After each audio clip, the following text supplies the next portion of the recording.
नमस्कार। आप सभी को और विश्व भर में फैले भगवान बुद्ध के अनुयायियों को बुद्ध पूर्णिमा की बैसाख उत्सव की बहुत बहुत शुभकामनाएं।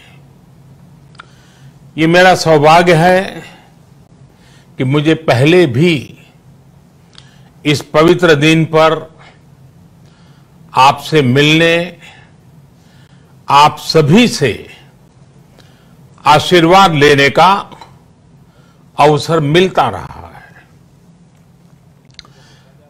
2015 और 2018 में दिल्ली में और साल 2017 में कोलंबो में मुझे इस कार्यक्रम से जुड़ने का, आपके बीच आने का मौका मिला था। हां, इस बार परिस्थितियां ही कुछ और हैं, इसलिए आमने सामने आकर के आपसे मुलाकात नहीं हो पा रही है। साथियों,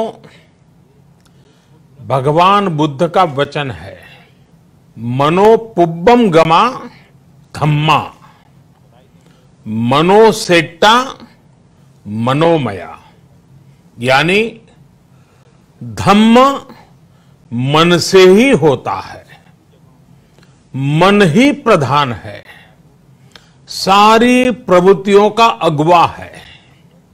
इसलिए आपका और मेरा मन का जो जुड़ाव है, उसके कारण सशरीर उपस्थिति की कभी उतनी महसूस नहीं होती।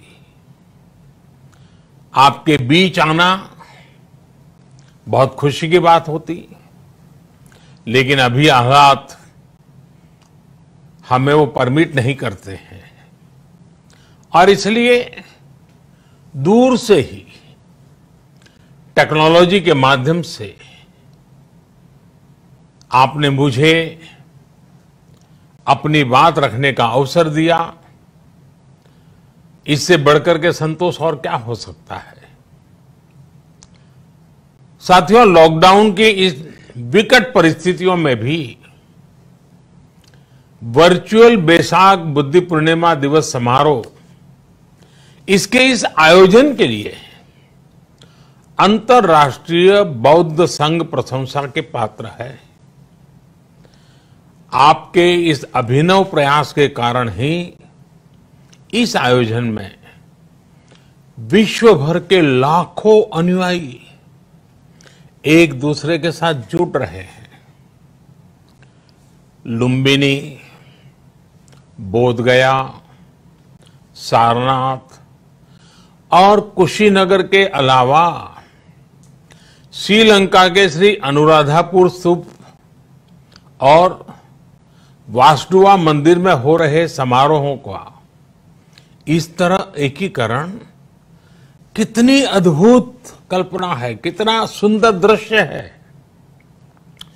हर जगह हो रहे पूजा कार्यक्रमों का ऑनलाइन प्रसारण होना अपने आप में अद्भुत अनुभव है। आपने इस समारोह को कोरोना वैश्विक महामारी से मुकाबला कर रहे पूरी दुनिया के हेल्थ वर्कर्स और दूसरे सेवा कर्मियों के लिए प्रार्थना सप्ताह के रूप में मनाने का संकल्प लिया है। करुणा से भरी आपकी इस पहल के लिए मैं आपकी सराहना करता हूं। मुझे पूरा विश्वास है कि ऐसे ही संगठित प्रयासों से हम मानवता को इस मुश्किल चुनौती से बाहर निकाल पाएंगे, लोगों की परेशानियों को कम कर पाएंगे। साथियों, प्रत्येक जीवन की मुश्किल को दूर करने के संदेश और संकल्प ने भारत की सभ्यता को, संस्कृति को हमेशा दिशा दिखाई है। भगवान बुद्ध ने भारत की संस्कृति और इस महान परंपरा को बहुत समृद्ध किया है। वो अपना दीपक स्वयं बने और अपनी जीवन यात्रा में दूसरों के जीवन को भी प्रकाशित करते रहे।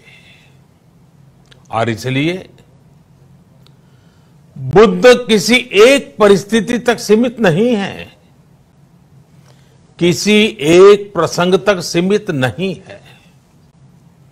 सिद्धार्थ के जन्म, सिद्धार्थ के गौतम होने से पहले और उसके बाद इतनी शताब्दियों में समय का चक्र अनेक स्थितियों, परिस्थितियों को समेटते हुए निरंतर चल रहा है। समय बदला, स्थिति बदली, समाज की व्यवस्थाएं बदली, लेकिन भगवान बुद्ध का संदेश हमारे जीवन में निरंतर प्रवाहमान रहा है। ये सिर्फ इसलिए संभव हो पाया है क्योंकि बुद्ध सिर्फ एक नाम नहीं है, बल्कि एक पवित्र विचार भी है। एक ऐसा विचार जो प्रत्येक मानव के हृदय में धड़कता है, मानवता का मार्गदर्शन करता है। बुद्ध त्याग और तपस्या की सीमा है। बुद्ध सेवा और समर्पण का पर्याय है। बुद्ध मजबूत इच्छा शक्ति से सामाजिक परिवर्तन की पराकाष्ठा है। बुद्ध वो है जो स्वयं को तपाकर, स्वयं को खपाकर, खुद को न्योछावर करके पूरी दुनिया में आनंद फैलाने के लिए समर्पित है। और हम सभी का सौभाग्य देखिए, इस समय हम अपने आसपास ऐसे अनेकों लोगों को देख रहे हैं जो दूसरों की सेवा के लिए, किसी मरीज के इलाज के लिए, किसी गरीब को भोजन कराने के लिए, किसी अस्पताल में सफाई के लिए, किसी सड़क पर कानून व्यवस्था बनाए रखने के लिए चौबीसों घंटे काम कर रहे हैं।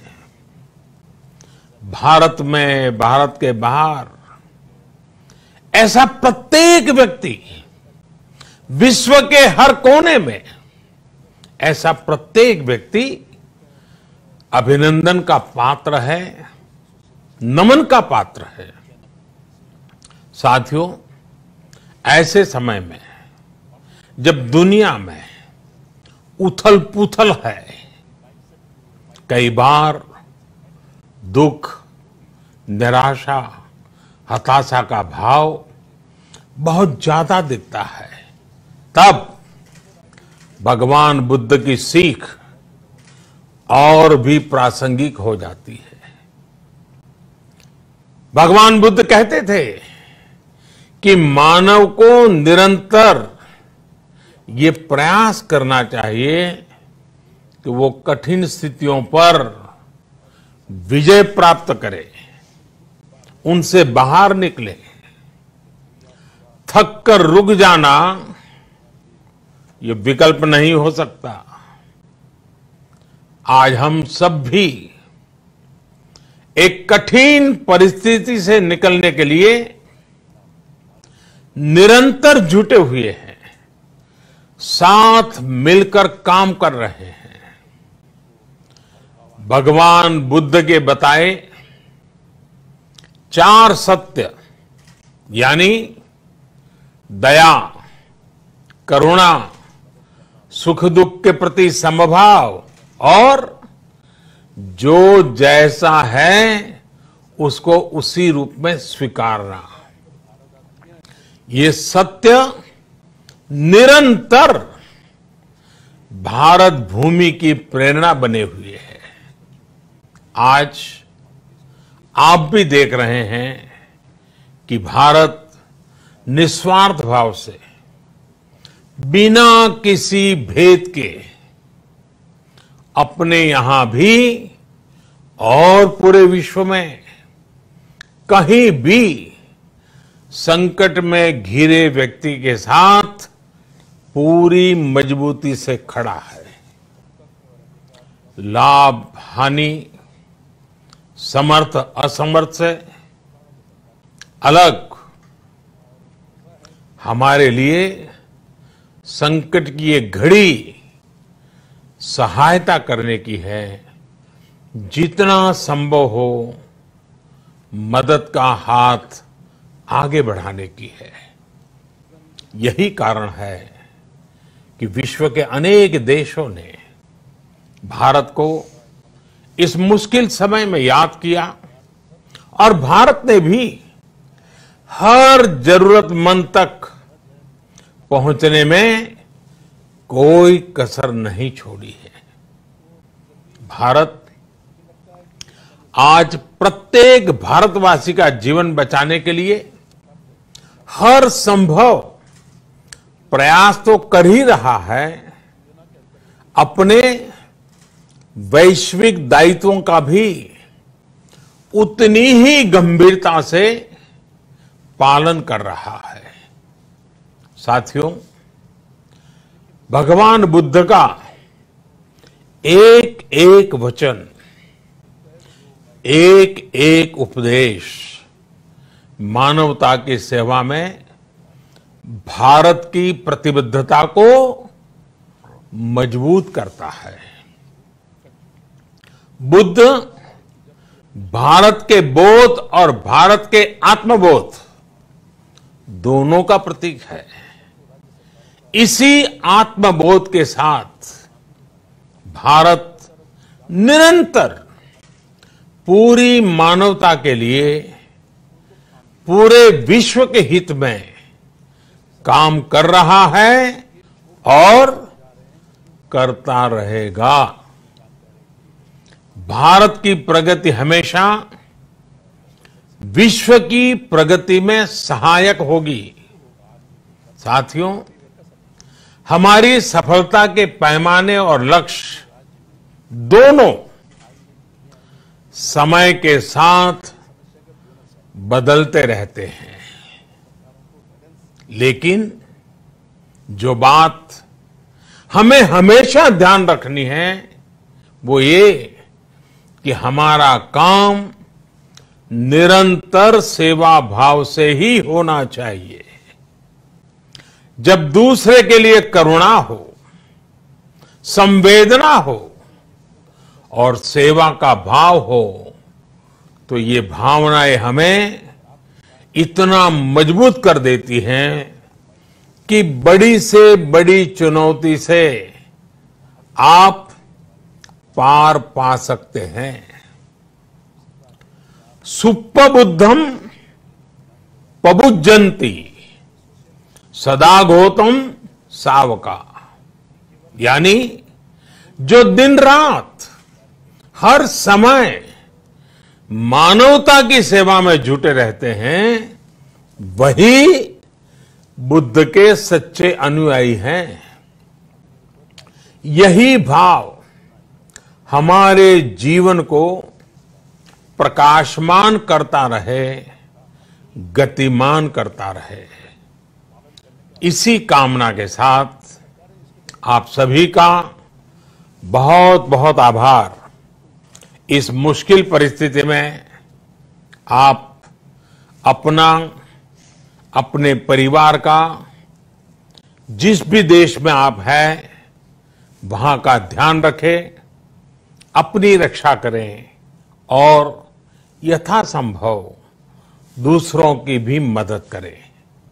सबका स्वास्थ्य उत्तम रहे, इसी मंगल कामना के साथ मैं मेरी वाणी को विराम देता हूं। धन्यवाद। सर्वमंगलम।